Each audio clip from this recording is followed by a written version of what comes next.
she to be buried in a Christian burial when she took her own life? I told you, yes. Now make her grave straight. The crowner said she's to have a Christian burial. Now why is that, unless she drowned herself in self-defense? Well, that's what they told me. It has to be a se offendo. There's no other explanation for it. Hear my argument. If I drown myself willingly, it argues an act. And an act has three branches. To do, to act, and to perform. Therefore, she must have drowned herself willingly. I know, but listen to... Hear me out. There lies the water, good, and this is where the man is standing. If he comes to the water willingly, it is his own fault he died. Simple, no? But if the water comes to the man, it is not his own fault for his death. He did not drown himself. But is this law? Aye. Marry it is. Crowner's quest law. You know what methinks? If she weren't a gentlewoman, she wouldn't be getting a Christian burial. Aye, exactly. It's a shame when good people call themselves a Christian, then take their own life. Now, come, my spade. There is no gentleman's work older than gardening, ditch digging, and grave maker. It upholds Anne's profession. Was he a gentleman? Aye, the first that bore arms. Ow, he didn't have none. You a heathen? Do you not read scripture? It said Adam digged. How could he dig if he had no arms, you fool? Now I'm going to ask you a question. If you don't know the answer, you tell me. Ask the question. Who built stronger? A mason, a shipwright, or a carpenter? A gallows maker. Because his profession outlasts 1,000 tenants. Aye, I like your answer. That is correct. But a gallows maker can support a thief, but a church can support a far. Now, I ask you, who built stronger than the gallows maker? A mason, a shipwright, or a carpenter. Yes. Now answer my question. I know it. What is it? Damn, I don't know it. You blundering fool. Might as well bash your brains out because you're too dull to use them. Next time someone asks you a question, say a grave maker. Because our house lasts to doomsday. Now leave and fetch me a stoop of liquor.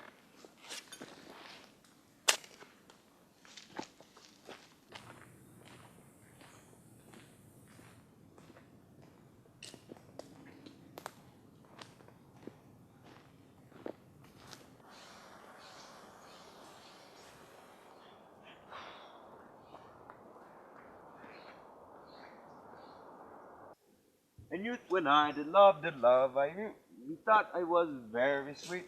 To contract your time for may behold. Is that man so heartless as to sing while grave making? Tis custom, my lord, for it makes the job easier to perform. Is that so? Then it would appear that the lower class worker must have no sense of morality. That skull had a tongue in it and could sing once. Now this commoner bashes it as if it were Cain's jawbone that did the first murder. That could be the head of a politician, which now that ass has the better. One that would circumvent God, might it not? It might, my lord. Or of a courtier, which could say, "Good day to you, sweet lord, how are you? Sweet you?" This might be, my lord, such a one that praised my lord, such a one's horse when he went to beg it. Might it not? Aye, my lord. It might. And now he's being hit across the face with a spade.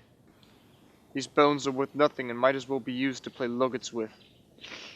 Oh, my head aches just thinking about it. Ah, there's another. Could that be the skull of a lawyer? Where are his quiddities, his quilities, his cases, his tenures, and his tricks? Why does he now suffer the commoner to be knocked across the head with a dirty shovel, and not tell him of his action of battery? This could be a great buyer of land, with his statues, his recognizances, his fines, his double vouchers, his recoveries. Is this the fine of his fines, the recovery of his recoveries, to have a fine head filled with fine dirt? Do his vouchers vouch him no more of his purchase, or double ones too, than the length and breadth of a pair of contracts? That very deed lies in a box, and is to be buried, and the inheritor will have nothing more. Not a crow more, my lord. Is parchment not made of sheepskin? Aye, my lord. Calfskin as well. They are sheeps and calves who would like assurance in that. I shall speak to this fellow.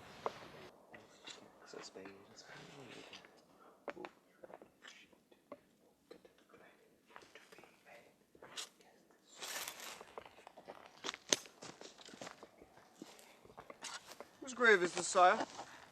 Mine, sir. Pot to be made for such a guest as meat. It would appear to be yours, but who lies inside? You lie on it, therefore it is not yours. However, I do not lie on it, yet it is mine. You say it's yours, and you lie in it. A grave is for the dead, not the living, yet you lie in it. Only for a moment. Soon it will pass from me to you. Tell me, what man is to be buried here? Not a man, sir, What woman, then? nor a woman either. Then who is to be buried in it? One that was a woman, but rest her soul, she is dead. How precise the commoner is. We must speak by his card. My God, Horatio. Within the past 3 years, I've noticed the shoes on these peasants have come so close to that of a courtier, they could pick the soles off their heels. Tell me something, Squire. How long have you been a gravedigger? Out of all the days of the year, I became one when last the king, Lord Hamlet, overthrew Fortinbras. When was that? Do you not know? Every fool knows. When young Hamlet was born, the man who went insane and was sent to England. Tell me, why was he sent to England? Because he was insane. But he was there to recover, though. But even if he didn't, it would not matter. Why is that? No one would care. For every man there is as insane as he was. How did he become mad? They say very strangely. How strangely. I hear he was losing his mind. Upon what grounds? Why, here in Denmark, sir. I've been digging graves since I was a boy, for 30 years now. Tell me something. How long does it take for a corpse to rot inside a grave? I hear if you're not rotten by the time they bury you, it takes about 8 to 9 years, and if you're a tanner, it takes 9. Tell me, why do tanners take longer than others? For his hide is tan, and it takes longer to dry. For water is the source of all decay.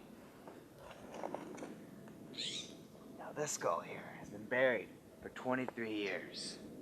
He was a crazy bastard, do you not know? I know not. He once poured a bottle of Rhenish over my head. This once belonged to Yorrick, the king's jester. This? Yes, sir. Let me see.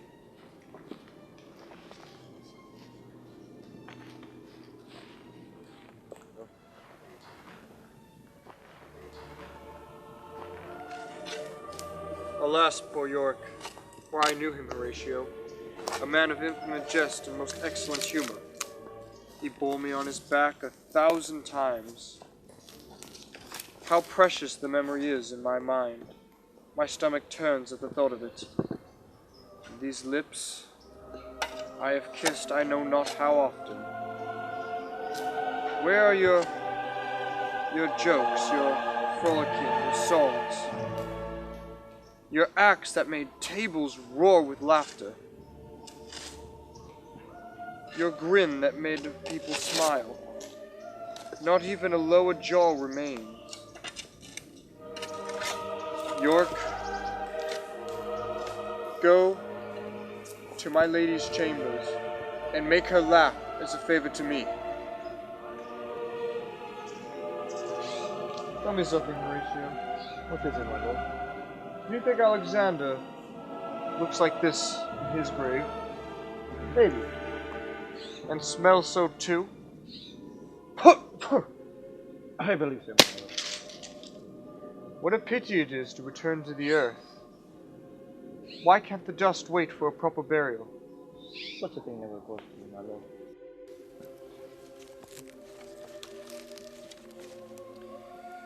I wouldn't think so.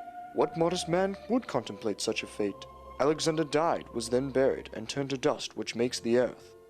From the earth's dust we make loam, and where this loam rests is never given a second thought as to whom it might be made of. Emperor Caesar is dead, and is now made of clay. The clay might now be used to hold up a wall to stop the wind. The earth holds the remains of those who kept the world safe. Now they are used to help separate us from the cold winds of winter.